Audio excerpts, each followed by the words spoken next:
Көшектайға қош келдің. Көшектаймен бірге қолымыздың суретін салайық. Ең алдымен бас бармақты осылай ирек сызықпен сызып аламыз. Одан кейін осындай ілгіш сызықты сызамыз. Үшінші саусақты осылай сызықты жалғастырамыз. Төртінші саусақты да дәл осылай сызамыз. Бесінші саусақты осылай аяқтаймыз. Және алақанымыздың астыңғы бөліктерін дәл осылай сызамыз. Енді қолымызды бояймыз. Бұл үшін сары түспен бас бармақты, екінші саусақты, ортаншы саусақты,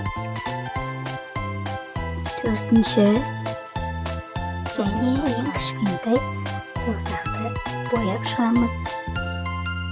Алақанымызды да сары түске бояймыз.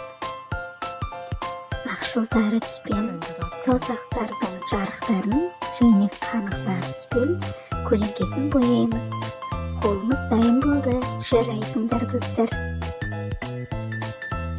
Көшектайға тіркеліп келесі кездескенше.